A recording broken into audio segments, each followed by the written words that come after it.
Teologia puritana apresenta escatologia, política, antropologia bíblica, apologética, seitas, religiões mundiais, heresias, teoria da conspiração, evolução, criacionismo. Eu sou Luciano Firmino e você está no canal oficial de Apologética e Teologia.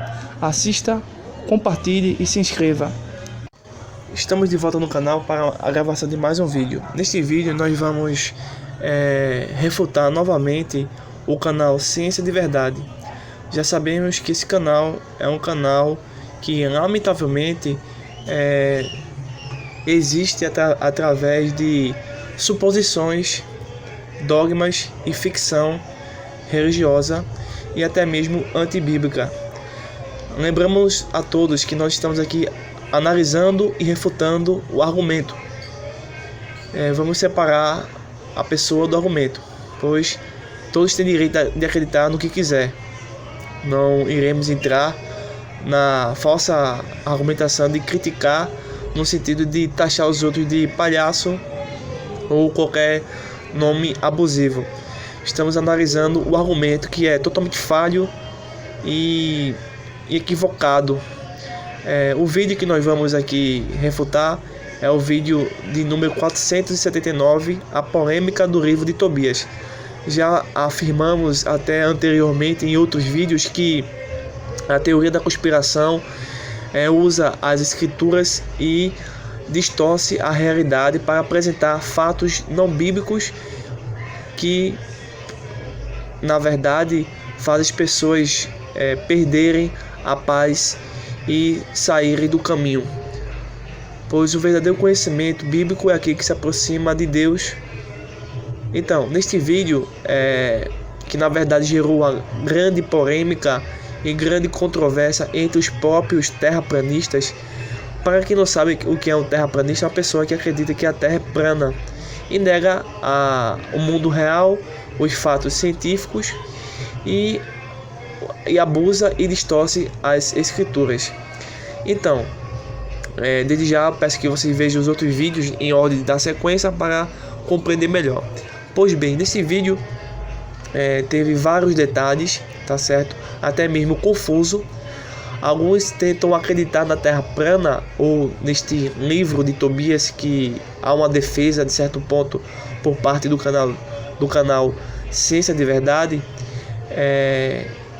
Situações que até mesmo não dá para nortear todas elas. Porém, daremos atenção a este ponto, o livro de Tobias.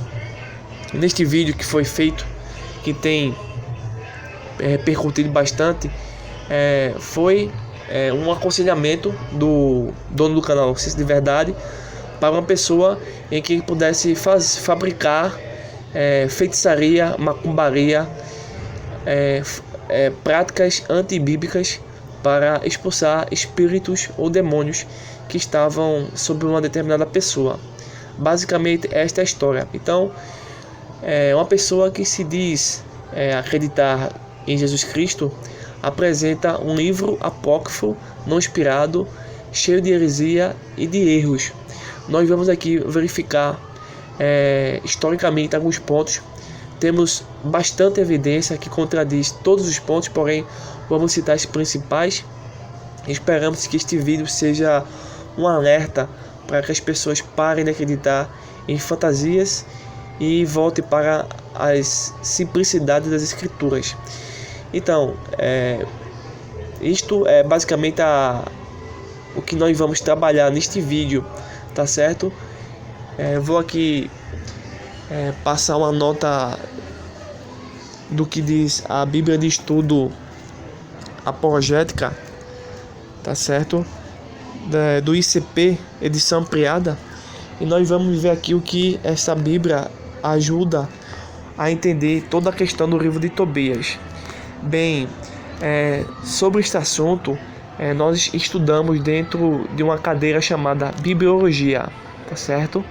E estudamos parte por parte. Este assunto ele é perigoso porque necessitamos e precisamos compreender desde o princípio. Porém, não temos como começar deste princípio porque levaria bastante tempo, mas acreditamos que este recorte que nós vamos fazer aqui especificamente sobre o livro de Tobias, fará as pessoas perceberem que determinados canais que apresentam conspirações e levam as pessoas a acreditar em coisas antibíblicas. Pois bem, eu vou aqui citar trecho da Bíblia de Estudo Apologética, que diz sobre o livro de Tobias. Gostaria de sua total atenção neste ponto. Pois bem, Tobias, um romance do período em que Israel esteve cativo pela Síria, fala de um demônio chamado Asmodeu, isoladamente dos demais livros bíblicos, cuja especialidade é destruir matrimônios, matando os maridos, tanto quanto a mulher for entregue. Tobias capítulo 3, verso 8. Na referência no capítulo 4, verso 10 de Tobias, o texto atenta contra a salvação pela fé, declarando o seguinte: a esmora livra da morte e impede que se caia nas trevas, o que obviamente está relacionado ao contexto espiritual. Sem dúvida, é um dos trechos dos quais Roma extrai a ideia de que as boas obras podem prover salvação. A partir da referência do capítulo 5, verso 4, Tobias encontra-se com Rafael, um suposto anjo de Deus que possui características particulares. É mentiroso e herege. Pela narrativa, nota-se o seguinte sobre esta insólita criatura. Primeiro, é um dos filhos de Israel. Segundo, se hospeda com frequência na casa de certo Gabael. Terceiro, mente sobre sua identidade e afirma ser filho de Azarias, filho do grande Ananias, um dos irmãos do pai de Tobias. 4. Ensina curandeirismo a Tobias, afirmando que a fumaça do coração ou do fígado do certo peixe, apanhado por Tobias, quando queimado, afugenta demônios para sempre. E o fel, que seria a vesícula, segundo alguns estudiosos, cura determinado tipo de cegueira. Não sei se isso é científico, né? Se esse livro tem base científica, acreditamos que não. Então, continuando. No capítulo 6, Tobias dá testemunho do já citado demônio Asmodeus, que agora declara seu sentimento de amor por Sara, sua parenta. Por isso matou seus 7 maridos durante as núpcias. Capítulo 6, verso de número 15.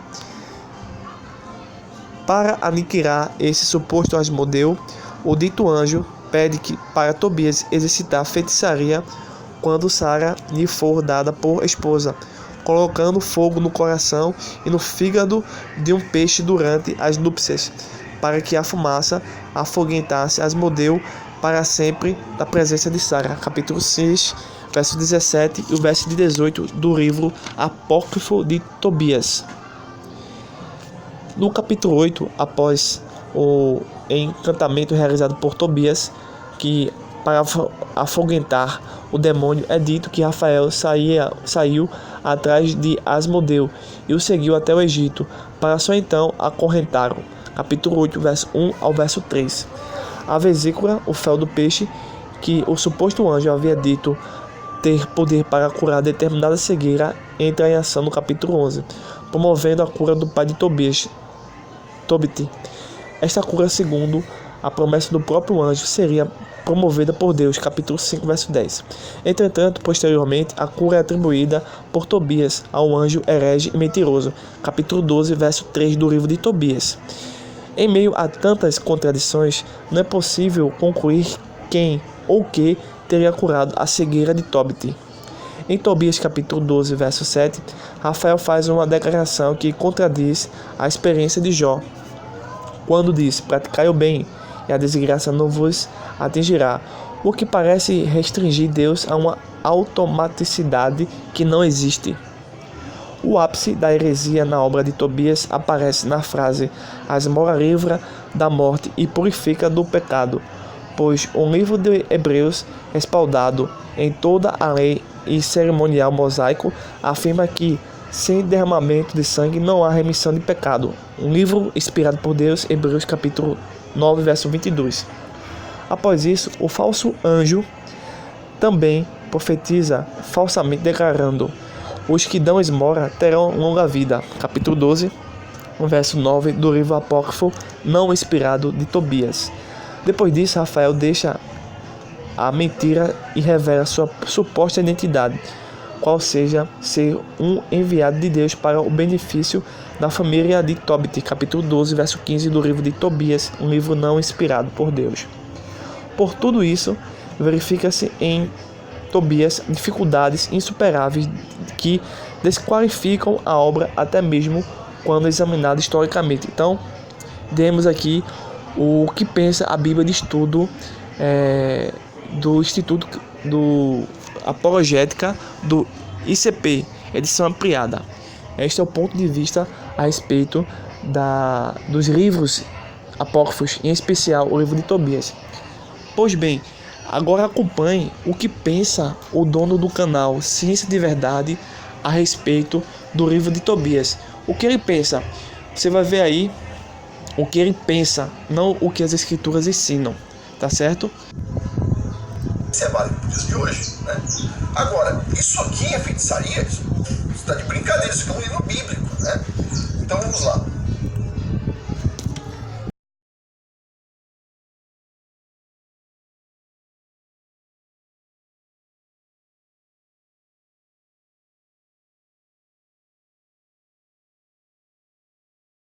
Então, voltamos. Para quem não sabe o que significa o termo apócrifo, nós vamos aqui explicar para vocês, tá certo? Pois bem, o termo apócrifo geralmente se refere a livros polêmicos do Antigo Testamento, que os protestantes rejeitam e os católicos romanos e as igrejas ortodoxas aceitam. A palavra apócrifo significa escondido ou duvidoso. Os que aceitam esses documentos preferem chamá-los de deuterocanônicos. A Igreja Romana chama os apócrifos, que eles inserem nas escrituras, como deuterocanônico, isto é, livros do segundo cânon. A posição da Igreja Romana é diferente da posição da Igreja Protestante, de maneira geral. Na verdade, em alguns pontos eles concordam no sentido de quanto à inspiração dos 27 livros do Novo Testamento, mas diferem em 11 obras de literatura do Antigo Testamento, que são justamente os 7 livros e 4 partes de livros. Essas obras polêmicas causaram discórdia na Reforma Protestante e em relação à sua rejeição pelos protestantes. Foram infalivelmente declarados parte do cânon inspirado pelas Escrituras a partir de 1546 pelo Concílio de Trento, ou seja, historicamente, os livros deuterocanônicos nunca foram considerados inspirados antes de 1546. Após 1546, por preconceito e discriminação deste movimento da Reforma Protestante, a Igreja de Roma quis ser novamente diferente deste movimento, que foram feitos por padres, e insere livros para se dizerem que esses que saíram deixaram parte das escrituras dentro da Igreja Católica e não levaram com eles. Aí você tem depois esse Concílio de Trento, que vai acreditar na inspiração, o Concílio do Vaticano II e assim por diante. Mas isso tudo a partir de 1546. No primeiro século, nem Jesus nem os apóstolos acreditavam que os apócrifos, em especial o livro de Tobias, era um livro especial, como acredita o canal Ciência de Verdade. Na verdade, Ciência de Mentira. Então, mas algumas informações interessantes para você notar é o seguinte, que Atanásio, Cirilo de Jerusalém, Orígenes e o grande teólogo católico romano e tradutor da Vulgata, Jerônimo, todos se opunham à inclusão dos apócrifos. Tá certo? Isso foi dito no canal Ciência de Verdade? Não. Ele omitiu, na sua argumentação foi fora da realidade, fora dos fatos históricos. Já no século II d.C., a versão siríaca, a chamada Peshitta, não continha os apócrifos. Veja só, que no segundo século, uma versão siríaca chamada Peshitta não tinha os apócrifos. Então, aí nós vemos aí o Concílio de Trento, né, em 1546 a 1563. São os livros aí que trazem toda essa problemática. Bem, Houve de fato a citação pelos primeiros concílios, né, pós-igreja apostólica, né, já dentro de um período apóstata, e assim fica caminhando a história. Aí você passa pelos concílios locais de Hipona e de Cartago do norte da África. Pois bem, falando o que você imagina que Agostinho falava a respeito dos apócrifos?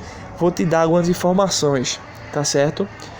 Veja só, o próprio Agostinho, Santo Agostinho, grande estudioso da Igreja Católica, reconheceu que os judeus não aceitaram esses livros como parte do cânon. Você pode ver isso no livro de Agostinho, A Cidade de Deus, no capítulo 19, verso 36 ao verso 38. Ou seja, nem sequer os judeus acreditavam que o livro de Tobias e os demais livros, que são chamados de deuterocanônicos, são inspirados por Deus, como por exemplo Judite, Sabedoria, Sírica, Eclesiástico e assim por diante. Agostinho já nos dá esta informação aí, importante. Então, novamente, o livro de Tobias é um livro antibíblico e suas práticas levam à feitiçaria. Nós vamos ver, por final, o que a Bíblia diz sobre a feitiçaria. Pois bem, mais tarde, Agostinho reconheceu a superioridade do texto hebraico de Jerônimo, comparando ao texto grego da Septuaginta. Isso deveria ter o levado a aceitar a superioridade do cânon hebraico de Jerônimo. Também, Jerônimo rejeitava completamente os apócrifos, segundo a maioria dos estudiosos. E a história começa a percorrer, outros assuntos vão acontecendo ao longo do período, e finalmente vamos aqui trabalhar um pouco mais sobre a ideia de que os judeus não aceitavam como inspirados o livro de Tobias, muito menos os livros apócrifos. Bem, houve realmente a rejeição dos livros apócrifos. Você pode ver isso em Firo, um mestre judeu alexandrino, citava o Antigo Testamento polificamente, utilizando quase todos os livros canônicos, mas nunca, em momento nenhum, citou os apócrifos como inspirados, tá certo? Por Deus. Nós temos o grande historiador chamado Flávio Josefo, que viveu no primeiro século, né? No período do primeiro século, entre os anos 30 ao ano 100 depois de Cristo. Um historiador judeu excluiu especificamente os apócrifos, numerando os livros do Antigo Testamento em 22, igual aos 39 livros do Antigo Testamento protestante. Ele também nunca citou o livro apócrifo como escritura, apesar de conhecê-lo bem. Você pode ver isso na obra Contra Appium, capítulo 1, verso 8.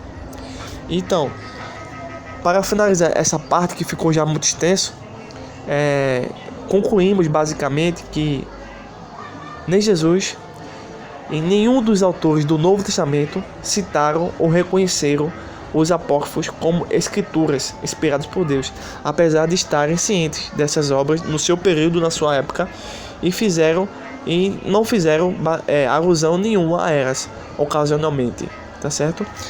Vamos ver aqui o que a Bíblia diz sobre a feitiçaria. Então, diz as Escrituras o seguinte, em Apocalipse capítulo 22. Vamos ver aqui o verso 14 até o verso de número 16. Bem-aventurado todos os que lavam as suas roupas no sangue do Cordeiro, e assim ganham o direito à árvore da vida, e podem adentrar na cidade através de seus portais. No entanto, fora estão os cães, os bruxos e ocultistas, os que cometem imoralidades sexuais, os assassinos, os idólatras e todos os que amam e praticam a mentira. Eu, Jesus, enviei o meu anjo para vos entregar este testemunho em relação às igrejas. Eu sou a raiz e o prometido descendente de Davi, e a brilhante estrela da manhã. Advertências e bênçãos finais. Então, os cães, os bruxos e ocultistas não entrarão no reino dos céus. Então, o livro de Tobias é um livro basicamente, na verdade, melhor dizendo, totalmente antibíblico nesse sentido. E se você gostou desse vídeo, compartilhe, se inscreva, deixe sua pergunta, seu comentário e a sua opinião. Isso é muito importante.